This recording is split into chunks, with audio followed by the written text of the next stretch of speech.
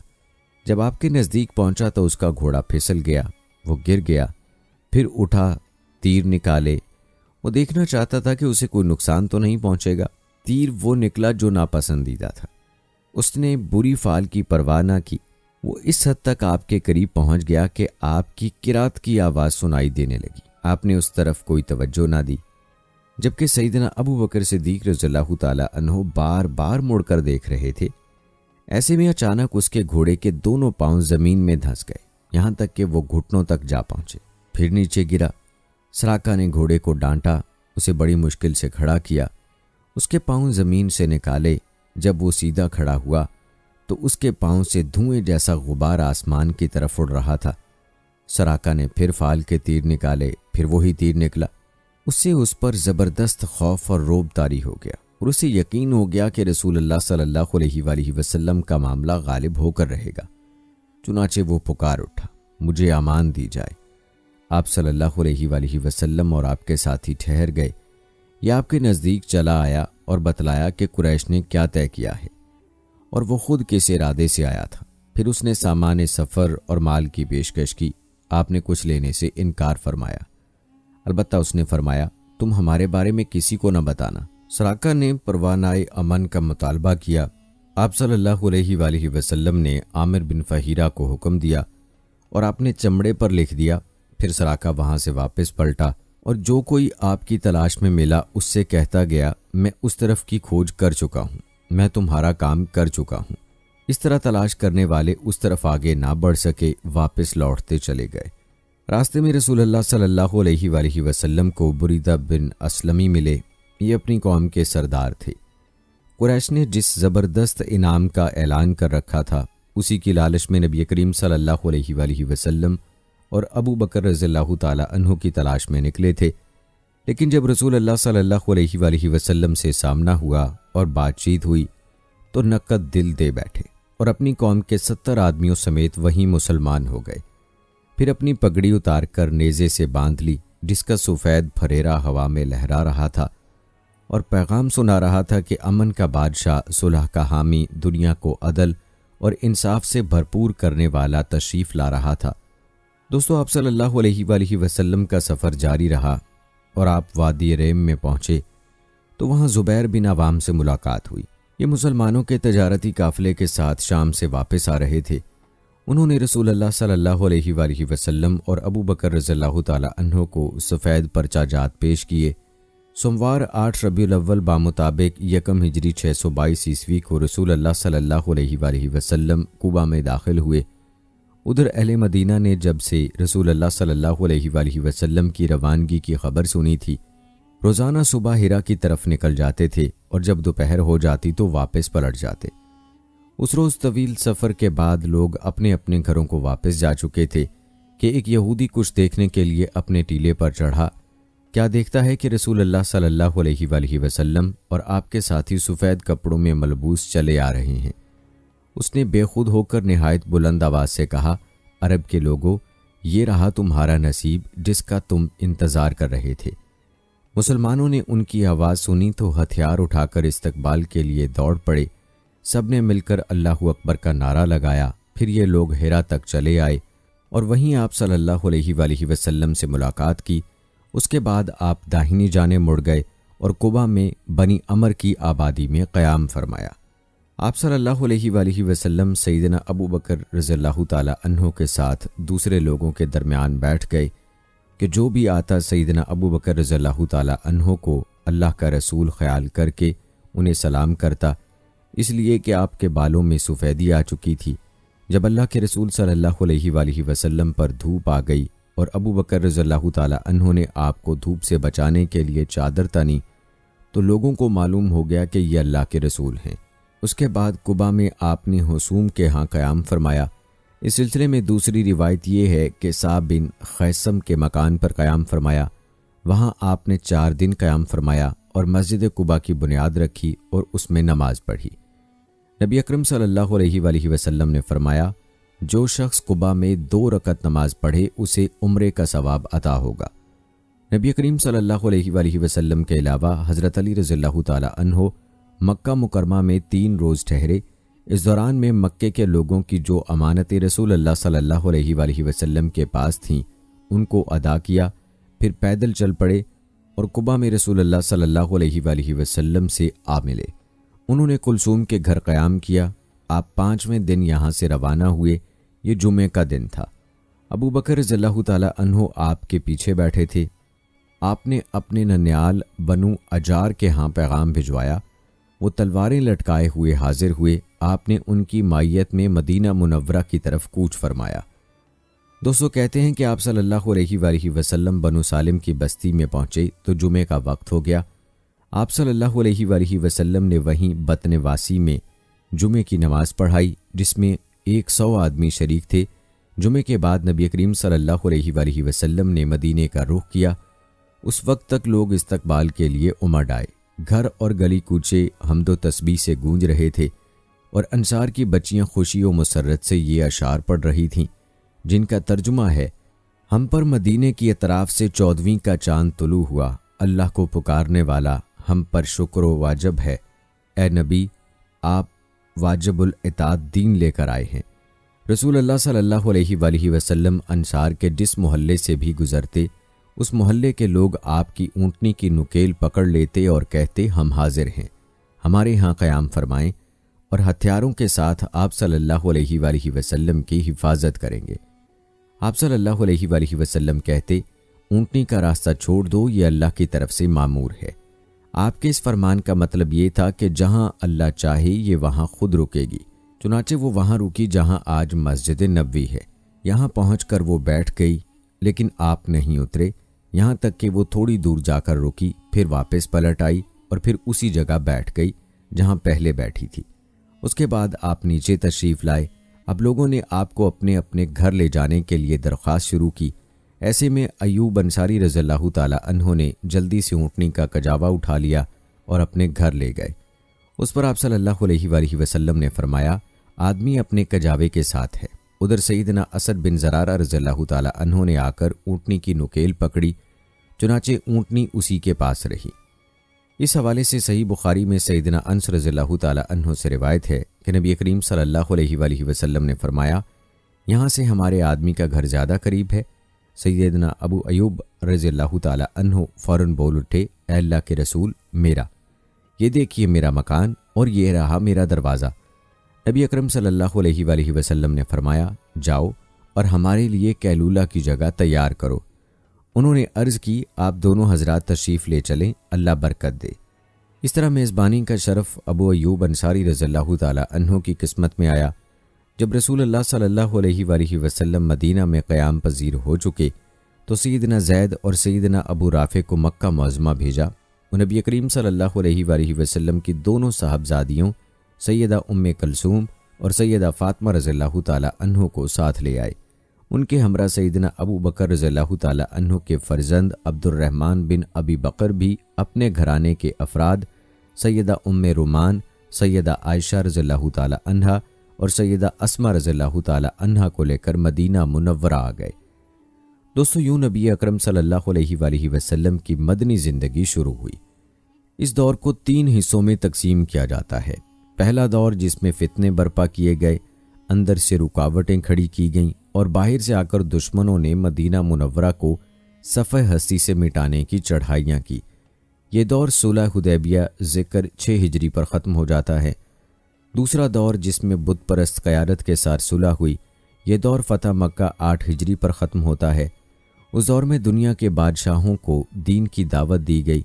تیسرا دور جس میں اللہ کی مخلوق دین میں فوج در فوج داخل ہوئی، اسی دور میں مدینہ منورہ میں مختلف وفود آئے۔ یہ دور نبی اکرم صلی اللہ علیہ وآلہ وسلم کی حیات مبارکہ کے آخری دنوں تک ہے، یعنی ربیع الاول 11 ہجری تک۔ ان ادوار کی تفصیلات انشاءاللہ آئندہ ویڈیوز میں ہم بیان کریں گے۔ دوستو یاد رہے کہ مدینہ منورہ پہنچنے کے بعد نبی کریم صلی اللہ علیہ وآلہ وسلم نے سب سے پہلے مسجد تعمیر کی۔ جس جگہ آپ کی اونٹنی بیٹھی تھی وہ جگہ بنو نجار کے 2 یتیم بچوں سہل اور سہیل کی تھی۔ آپ صلی اللہ علیہ وآلہ وسلم نے اس زمین پر مسجد بنانے کا ارادہ فرمایا۔ آپ نے بنو نجار کے لوگوں کو بلا بھیجا، وہ حاضر خدمت ہوئے تو آپ نے ان سے مسجد کی تعمیر کی بات کی۔ انہوں نے زمین بطور ہبہ قبول کرنے کی درخواست کی، لیکن آپ صلی اللہ علیہ وآلہ وسلم نے بغیر قیمت لینا پسند نہ فرمایا۔ آپ صلی اللہ علیہ وآلہ وسلم نے یہ زمین قیمتاً خریدی اور بنفس نفیس مسجد کی تعمیر میں شریک ہوئے۔ اس زمین میں مشرکین کی چند قبور بھی تھیں۔ رسول اللہ صلی اللہ علیہ وآلہ وسلم نے مشرکین کی یہ قبور اکھڑوا دیں اور کھجور کے درختوں کو ہٹا کر قبلے کی جانب لگا دیا۔ پھر مسجد کی تعمیر شروع ہوئی اور آج اسی مسجد کو دنیا اسلام مسجد نبوی کہتے ہیں۔ نبی اکرم صلی اللہ علیہ وآلہ وسلم نے مسجد کے بازوؤں میں چند مکانات بھی تعمیر کیے، جبکہ دیواریں کچی اینٹوں کی تھیں۔ ان پر کھجور کے تنے رکھے گئے، پھر ان پر کھجور کی شاخیں اور پتے بچھائے گئے۔ یہ ازواج مطہرات کے حجرے تھے۔ ان حجروں کی تعمیر مکمل ہوئی۔ اس کے بعد آپ صلی اللہ علیہ وآلہ وسلم سیدنا ایوب انصاری رضی اللہ تعالی عنہ کے مکان سے یہاں منتقل ہوئے۔ دوستو یاد رہے کہ مسجد نبوی صرف اسلامی تعلیمات کے لیے ہی نہیں تھی، بلکہ یہ یونیورسٹی تھی جس میں مسلمان اسلامی تعلیم حاصل کرتے تھے۔ اس مسجد کا صحن ایک ایسی جگہ تھی جس میں مدتوں جاہلانہ نفرت، عداوت، کشاکش اور باہمی لڑائیوں سے دوچار ہونے والے قبائل کے افراد اب میل ملاپ اور آپس میں محبت سے مل بیٹھتے تھے، دین کی تعلیم حاصل کرتے اور یہ تعلیم اپنے گھر کی عورتوں تک پہنچاتے تھے۔ یہ ایک مرکز تھا۔ اسی مرکز سے اسلامی نظام چلایا جاتا تھا اور مختلف قسم کی مہمات یہاں سے دی جاتی تھیں۔ اس کے علاوہ اس کی حیثیت ایک پارلیمنٹ کی بھی تھی، جس میں مجلس شورا اور مجلس انتظامیہ بھی ہوتے تھے۔ ان تمام امور کے ساتھ ساتھ مسجد نبوی تمام امور کا ٹھکانہ بھی تھی۔ یہ وہ لوگ تھے جن کا کوئی مکان نہیں تھا، نہ کوئی مال تھا، نہ بیوی بچے تھے۔ ان کو اصحاب صفہ کہا جاتا ہے۔ اب مسلمان 5 نمازیں پڑھنے کے لیے حاضر ہو رہے تھے اور اس کے لیے وہ وقت کا اندازہ لگاتے تھے۔ مگر دقت یہ تھی کہ کوئی بہت پہلے آ جاتا تھا تو کوئی دیر سے پہنچتا تھا۔ چنانچہ نبی کریم صلی اللہ علیہ وآلہ وسلم اور مسلمانوں نے مشورہ کیا کہ کوئی ایسی علامت اختیار کی جائے جس سے سب کو وقت کا پتہ چل جائے۔ سیدنا عمر رضی اللہ تعالی عنہ نے کہا، کیوں نہ کسی آدمی کو بھیج دیا جائے جو الصلاۃ جامع یعنی صلاۃ جماعت کیا کرے۔ رسول اللہ صلی اللہ علیہ وآلہ وسلم نے یہی رائے قبول کی اور اسی پر عمل کیا۔ پھر عبداللہ بن انصاری نے خواب میں اذان سنی اور آ کر آپ صلی اللہ علیہ وآلہ وسلم کو خبر دی۔ آپ صلی اللہ علیہ وآلہ وسلم نے فرمایا، یہ سچا خواب ہے۔ پھر آپ صلی اللہ علیہ وآلہ وسلم نے حکم فرمایا کہ وہ سیدنا بلال رضی اللہ تعالی عنہ کو یہ کلمات القاء کرتے جائیں اور بلال رضی اللہ تعالی عنہ پکارتے جائیں، کیونکہ ان کی آواز زیادہ بلند اور سریلی ہے۔ چنانچہ سیدنا بلال رضی اللہ تعالی عنہ نے اذان کہی۔ ان کی آواز سن کر سیدنا عمر رضی اللہ تعالی عنہ اپنی چادر گھسیٹتے ہوئے آئے، بولے، اے اللہ کے رسول صلی اللہ علیہ وآلہ وسلم، میں نے بھی خواب میں یہی الفاظ سنے ہیں۔ اس سے اس کی مزید تائید ہو گئی اور اس وقت سے یہ اذان اسلام کا شعار بن گئی۔ مسجد کی تعمیر سے فارغ ہو کر رسول اللہ صلی اللہ علیہ وآلہ وسلم کو ان مہاجرین کی فکر لاحق ہوئی جو مکہ معظمہ سے بے سر و سامان نکلے تھے، صرف اسلام کی دولت ساتھ لے آئے تھے۔ مہاجرین اور انصار کے درمیان رشتہ اخوت اور بھائی چارہ قائم کرنے کی طرف توجہ فرمائی۔ آپ صلی اللہ علیہ وآلہ وسلم نے انصار کو سیدنا انس بن مالک رضی اللہ تعالی عنہ کے گھر جمع فرمایا۔ مہاجرین کی تعداد 45 تھی۔ آپ صلی اللہ علیہ وآلہ وسلم مہاجرین اور انصار میں سے ایک ایک کو بلاتے گئے اور فرماتے گئے کہ تم بھائی بھائی ہو۔ پھر ہوا یہ کہ یہ اخوت حقیقی اخوت سے بھی بڑھ گئی۔ دوستو، اس موقع پر انصار نے جس فیاضی، ایثار اور میزبانی کا مظاہرہ کیا، انسانی تاریخ اس کی مثال پیش کرنے سے قاصر ہے۔ انصار نے مہاجر بھائیوں کی حیثیت مہمانوں کی نہ رہنے دی، بلکہ انہیں اپنی جائیداد اور کاروبار میں برابر کا حصے دار بنا لیا۔ اس طرح مہاجرین بہت جلد اپنے پیروں پر کھڑے ہو گئے۔ دوستو، مہاجرین سے یہ انصار کی محبت ہی کا نتیجہ تھا کہ انہوں نے نبی کریم صلی اللہ علیہ وآلہ وسلم پر اپنے کھجوروں کے باغات پیش کیے کہ آپ ان باغات کو ان کے اور مہاجرین کے درمیان تقسیم کر دیں۔ آپ صلی اللہ علیہ وآلہ وسلم نے انکار فرمایا تو انصار نے مہاجرین سے کہا، آپ لوگ کام کر دیا کریں، ہم پھلوں میں آپ کو شریک کر لیا کریں گے۔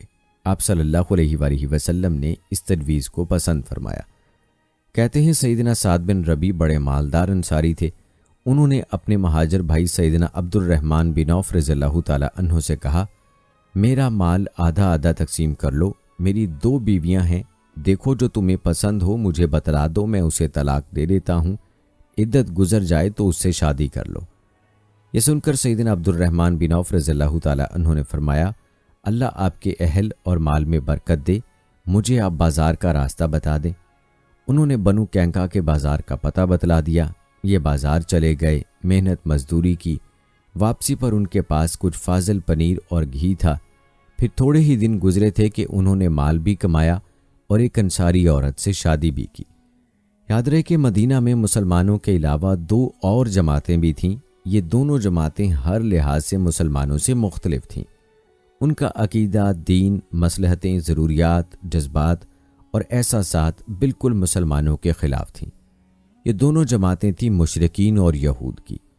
چنانچہ نبی کریم صلی اللہ علیہ وآلہ وسلم نے ایک عہد و پیمان مسلمانوں کے مابین کروایا اور ایک دوسرا عہد و پیمان مسلمانوں اور مشرکین نیز مسلمانوں اور یہود کے مابین کروایا، اور اس بارے میں ایک تحریر بھی لکھی گئی جس کے خاص نکات یہ ہیں: نمبر 1، قریش اور یثرب کے مومنین اور مسلمین اور ان کے ماتحت ہو کر ان کے ساتھ ملنے والے اور جہاد کرنے والے بقیہ لوگوں سے الگ ایک امت ہیں۔ نمبر 2، ان کی دیت کی ادائیگی اور قیدی کی رہائی اہل ایمان کے درمیان سابق دستور کے مطابق ہوگی، اور یہ فدیے اور دیت میں اہل ایمان کی مدد کریں گے۔ نمبر 3، یہ لوگ ظالم اور باغی کے خلاف ایک ہاتھ ہو کر اٹھیں گے، چاہے وہ ان کی اپنی اولاد ہی کیوں نہ ہو۔ نمبر 4، کوئی مومن کسی مومن کو کافر کے بدلے قتل نہیں کرے گا اور نہ کسی مومن کے خلاف کسی کافر کی مدد کرے گا۔ نمبر 5، اللہ کا ذمہ ایک ہے، لہٰذا ایک معمولی آدمی کا دیا ہوا ذمہ بھی سارے مسلمانوں پر لاگو ہوگا۔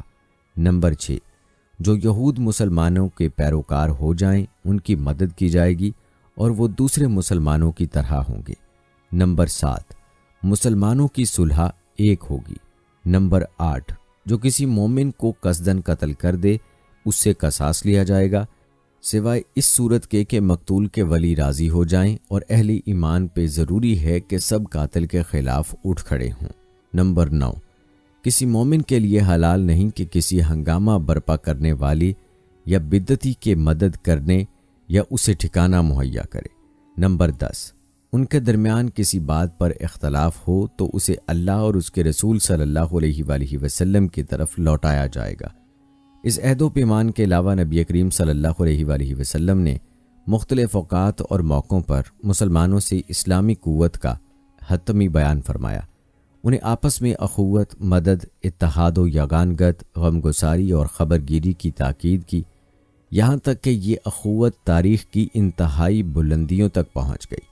باقی رہے مشرکین تو ان کا معاملہ اور تھا، ان کی اکثریت اپنے سرداروں اور بڑوں سمیت مسلمان ہو چکی تھی اور ان میں اتنی سکت نہیں تھی کہ مسلمانوں کے مقابلے میں کھڑے ہو سکیں، لہٰذا ان سے نبی کریم صلی اللہ علیہ وآلہ وسلم نے یہ عہد کیا کہ کوئی مشرک قریش کی جان و مال کو پناہ نہیں دے گا اور نہ کسی مومن کے آگے اس کی حفاظت کے لیے رکاوٹ بنے گا۔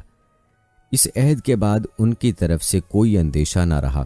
دوستو، باقی رہے یہود، تو ان کے ساتھ نبی کریم صلی اللہ علیہ وآلہ وسلم نے جو معاہدہ کیا اس کے خاص نکات یہ ہیں۔ نمبر 1، یہود مسلمانوں کے ساتھ ایک امت ہوں گے، ان کے لیے ان کا دین اور مسلمانوں کے لیے مسلمانوں کا دین ہوگا، ان کے ذمے ان کا خرچ ہوگا اور مسلمانوں کے ذمے مسلمانوں کا خرچ ہوگا۔ جو طاقت اس معاہدے کے کسی بھی فریق سے جنگ کرے گی یا یثرب پر حملہ کرے گی، سب آپس میں اس کے خلاف تعاون کریں گے اور ہر ایک اپنی جانب کا دفاع کرے گا۔ نمبر 3، اس معاہدے کے شرکاء کے درمیان خیر خواہی، خیر اندیشی اور نیکوکار کے تعلقات ہوں گے، گناہ کے نہیں۔ نمبر 4، آدمی اپنے حلیف کے جرم میں نہیں پکڑا جائے گا۔ نمبر 5، مظلوم کی مدد کی جائے گی۔ نمبر 6، جب تک جنگ برپا رہے گی یہود بھی مسلمانوں کے ساتھ خرچ برداشت کریں گے۔ نمبر 7، اس معاہدے کے شرکاء پر یثرب میں ہنگامہ آرائی اور کشت و خون حرام ہوگا۔ نمبر 8، اگر ان میں کوئی ہنگامہ یا جھگڑا برپا ہو جائے تو اس کا فیصلہ اللہ اور اس کے رسول صلی اللہ علیہ وآلہ وسلم کریں گے۔ نمبر 9، قریش اور ان کے مددگاروں کو پناہ نہیں دی جائے گی۔ نمبر 10، یہ معاہدہ کسی ظالم یا مجرم کے لیے آڑ نہیں بنے گا۔ دوستو، اس معاہدے کی روح سے یثرب کے سارے باشندے مسلمان، مشرکین اور یہود ایک ہی وحدت کی لڑی میں پرو دیے گئے۔ یوں مدینہ اور اس کے اطراف کو ملا کر ایک آزاد اور خود مختار حکومت قائم ہو گئی۔ اس میں مسلمانوں کا کلمہ نافذ تھا اور اس کے سربراہ محمد صلی اللہ علیہ وآلہ وسلم تھے۔